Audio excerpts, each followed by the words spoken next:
Okay guys, nandito ako sa bahay ng kapatid ko. Kasi bukas, exit kami ni Sky. Kasi expired na yung visa ni Sky. Sky! Yes, tama yung narinig nyo.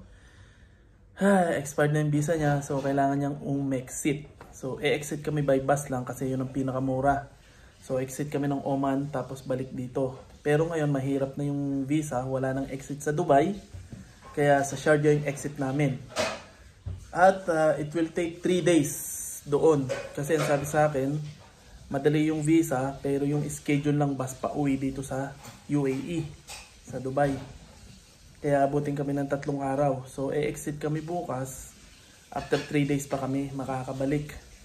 Kaya isinama ko na si Sky dito sa kapatid ko. Dito kami magmumula sa Dubai. Kasi kung magmumula kami sa Sharjah, mahirap. Kasi yung meeting time sa exit o dun sa bus na sasakyan namin is alas 6 ng umaga. So kung magmumula kami sa Sharjah papunta dito, mahirap.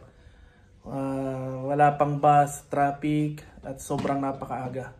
Mahihirapan si Sky gumising. So dito na lang kami matutulog. Pero may pasok pa rin ako ngayon. So papasok muna ako. Pagkatapos ng duty ko, pauwi, diretso na ako dito kina Ariel sa kapatid ko. Dito na kami matutulog at dito na kami magmumula papunta dun sa bus na sasakyan namin pag exit. Gastos na naman at saka yun, mahirap. Di bali ako, walang problema sa akin, pero yung anak ko kasi yun, mahirap sa biyahe, nahihirapan siya. Pero nag-usap na kami mag-asawa, yun na nga, ilalaban na namin to kasi wala rin naman kaming paghahabilinan kay Sky kung iuwi namin sa Pilipinas. Kasi wala na kaming mag-aalaga sa kanya, wala mag-aalaga sa kanya sa Pilipinas. Kasi yung parehas magulang namin, yung nanay ko at nanay ni Arlene, alagay na rin kasi may mga sakit na. Kaya dito lang talaga si Sky yung mangyayari. So paano, mamaya na lang at pahinga muna kami dito. Pasok muna ako pagkatapos ng duty. Balik na ulit kami dito para magpahinga. At diretso na sa exit alas 6 ng umaga. Kaya wala akong pahinga at kukunti yung tulog ko. Pero sana maayos na rin lahat. At magawan ko ng paraan yung visa ni Sky habang another visit visa ulit siya. So yun, laban na to. So see you na lang mamaya. Mamaya na ulit ako mag-video. Hoy Sky, exit tayo mamaya. Hoy Sky. Yan, bali ito na yung gamit namin. Inihanda na namin. So kaninang umaga inihanda na to ni Mrs. Nandito na lahat yung gamit namin for 3 days. Damit, toothpaste, toothbrush, lahat-lahat na. Gamit naming dalawa ni Sky. So medyo paproblemahin ko lang ng pagkain. Yan. Tsaka budget. Kukunti lang kasi ang dala ko eh. Pamasahe ko pa nga to. Kasi every 6 yung sahod namin, namamasahe pa ako. So sana magkasya yung pera namin. Nanood muna kami. Tapos yun, kapatid ko nga pala, yan. So uwi na rin yan ng Pilipinas, walang nakitang trabaho. So 3 buwan siya dito pero wala siya nakuha ng trabaho kasi napakahirap na nga dito maghanap ng trabaho. Wala nang ang exit dito sa Dubai kaya gastos din kung i-exit ulit siya. Nakapag-extend na siya ng visa. Ang extension ng visa dalawang beses lang. Kaya nagdesisyon siya na umuwi na lang ng Pilipinas. Yun, kaya mahirap ngayon dito yung visit visa. Mahirap na. Kasi pabago-bago dito ang batas eksakto, minalas. Inabutan si Sky nung amnesty. Wala nang exit yung mga visit visa sa Dubai. Buti na lang meron pa ring exit sa Sharjah, sa kabilang Emirates. Yun, medyo mahal nga lang kasi may mga security deposit na babayaran at marami pa. Talagang pahirapan na ngayon.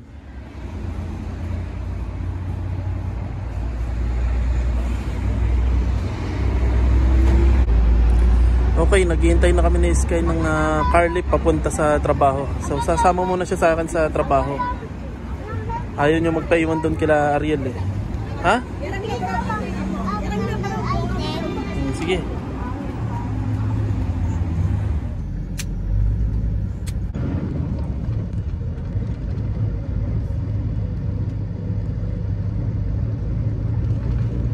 Okay, nandito na kami ni Sky sa mall. So mamaya na lang ulit. Okay guys, break time namin ni Sky. Hi Sky! So kumain na kami, katatapos lang namin kumain. So maya maya uuwi na rin kami. So sa ngayon laro-laro muna sa Sky, tambay muna dito. Kasi bukas maaga kami para sa exit. Mahirap pero kakayanin para kay Sky, para sa anak ko. Alam ko lahat ng magulang ay katulad ko, gagawin ng lahat para sa kanilang mga anak. Okay guys, kasalukuyan nag-i-enjoy si Sky. Sky, kamusta ka? Okay? So maya maya uuwi na rin kami. Malapit na kaming umuwi ni Sky. Okay guys, good morning. Kasalukuyang naglalakad kami ni Sky. Papunta na kami ngayon sa exit sa Oman. Ayun, pupunta na kami sa pick up station sa meeting place. Dito daw yun. So mamaya na lang akong bibidyo. Ito si Sky, gumising umaga. Gumising kami ng 4:30 ng umaga kasi alas 6 ng umaga ang meeting time. Okay, ito na kami. Okay, nandito na kami ni Sky sa meeting point kaso wala pa yung bus. May nakita kaming isa na e-exit din, Banlahe. So alas 6 pa daw yung bus na dating. Napaaga kami kasi sabi sa amin 1 hour before. Pero okay na, ihintay na lang namin yung sasakyan na bus maya maya. Nagdadating na yung mga may exit. Puro Indiano yung nakikita ko. Sky, kawa si Sky. Malayong biyahe, 5 oras. So teka, makikiusyoso muna ako dito. Okay, nandito na kami na Sky sa bus. Sky, walang kalam-alam si Sky sa nangyayari. So nandito na kami sa loob ng bus papuntang Oman. Nihintay lang namin yung pag-alis niya. Sky, exit? Walang kalam-alam.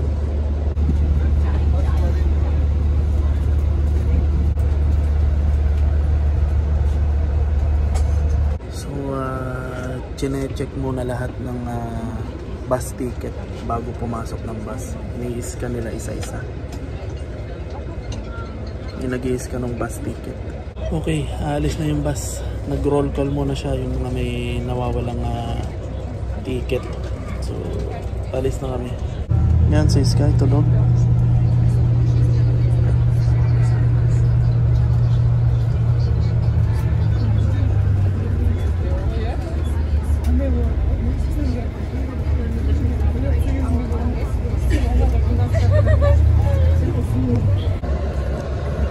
Okay, nakapagpa-stamp na kami. So ito yung kailangan. So yan yung exit stamp na ipapadala mo dun sa agency para asikasuhin na nila yung bagong visa, renew na visa. So pipicturean mo yan tapos ipapadala mo sa kanila. Bas Sky? Okay, nakapagpa-stamp na kami ni Sky. Meron na kami exit stamp ni Sky. So hinihintay na lang namin na umalis yung bus. Papunta na kaming Oman. Oo nga. Oo nga.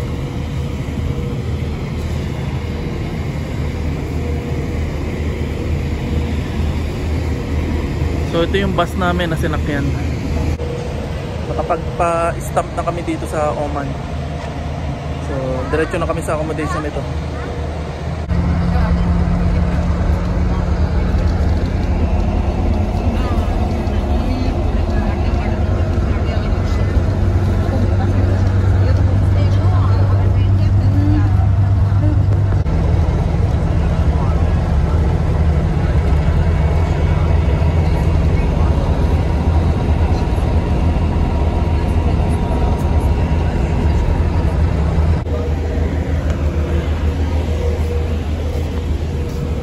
Okay, nandito na tayo sa Oman, sa accommodation.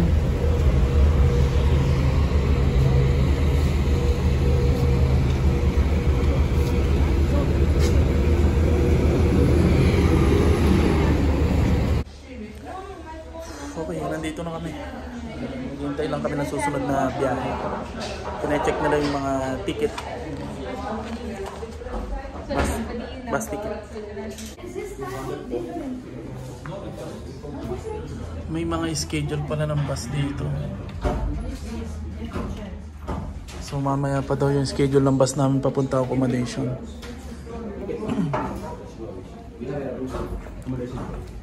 May wifi naman. Naghihintay pa rin kami ng sasakyan namin papunta accommodation. Ay, ang tagal pa pala namin makakaalis. So ito yung pangalawang transportation na sasakyan namin papunta accommodation. Dito naman kami lilipat.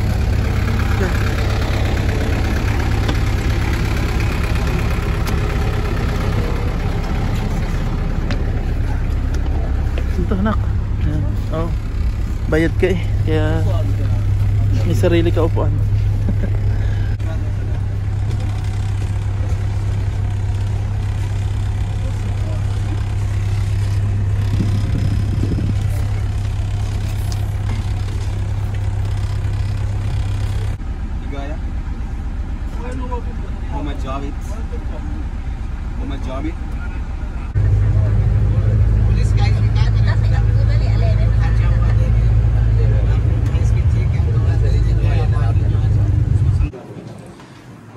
Okay, nandito na kami.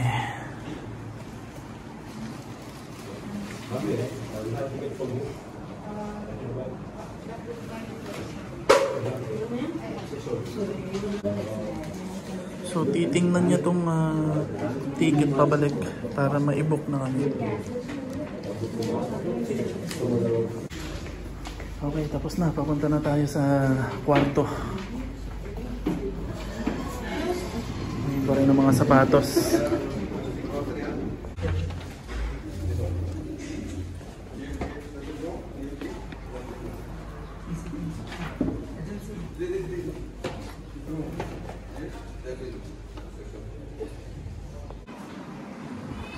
So kain muna kami ng Sky. So ang available lang dito sa akin, biryani kay Sky, pritong itlog. Okay na yan? Kain ka na. So may masama pang nangyari. Nakalimutan ko yung maleta dun sa bus. Andun pa naman lahat ng aming gamit. Damit. Lahat ng damit namin susuotin at saka yung mga pagkain. At saka yung mga toothpaste, toothbrush, sabon. Andun lahat. So wala sa isip ko yung maleta namin kasi inaasikaso ko si Sky at saka yung paglipat namin ng bus. Kaya sobrang laki ng problema ko, sarap ng ulo ko. Nakalimutan ko yung maleta ko sa bus. Pero in-inform ko na yung reception na maaaring makatulong sa akin. So titingnan daw niyo mamayang alas 6. Baka yun pa rin yung bus na dadating at sana walang ibang kumuha. Hopefully. Kasi 3 araw pa kami dito eh. Ayun. So mamaya na lang, kakain muna si Sky, kakain muna kami. Wala ako tapos na, si Sky na lang hintay natin. Ha? Ang sarap ng kain nila dito. Sige. Very good, okay.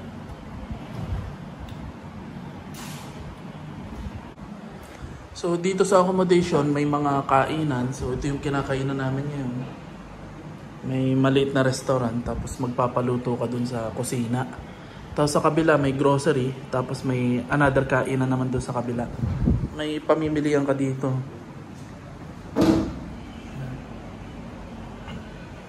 So kompleto na rin dito. Hindi ka na mag-aalala sa pagkain. Ang problema lang yung pera. Dapat may dala kang pera. Yun, hindi ka problema sa pagkain dito kasi kompleto na rin. Kaso mostly, syempre Indian food. Tapos may grocery na rin. Tapos may mga VIP room sila. Rerentahan mo 120 dirhams, tapos yung mga single bed, rerentahan mo 30 dirhams, ganun. May pamimilian pa rin. Ayaw ko na. Ayaw na ni Sky, so huhugasan ko lang yung kamay ni Sky. Tapos na siya kumain. Okay?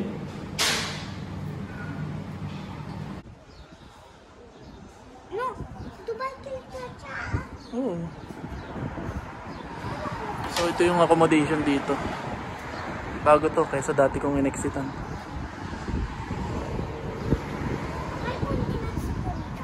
Hindi. So yun yung accommodation dito. Bago to, tsaka malayo sa border.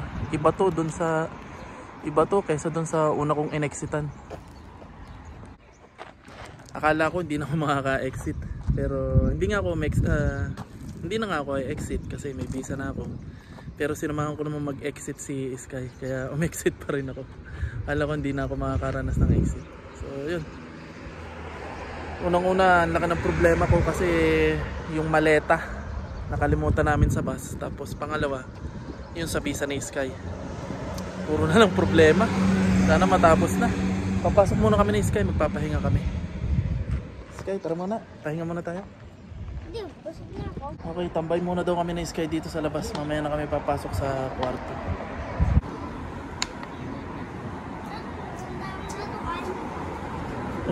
Di ba yung nasa maleta? Naiwan mo rin natin. Kaya nga, wala kang laruan. Hindi, puro bato na. Sige. Pero wag dyan sa initan ha. Kawawa naman si Sky. Pati nga pala yung laruan nasa maleta. Ay. Tara.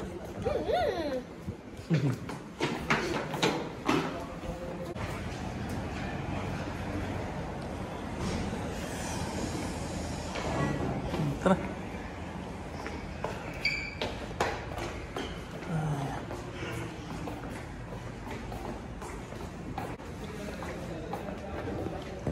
So ito yung grocery nila. Tapos sa first floor kami. So ito yung tinutulayan namin ni Sky. Masikip, madilim, mabaho, at ibang lahi ang kasama namin. So yan, hihiga muna kami ni Sky. Kaso nga, mainit, masigip, tapos mabaho yung higaan namin. Tsaka puro ibang lahi. So higa muna kami ni Sky. Hi Sky. Tayin lang natin yung visa mo, no?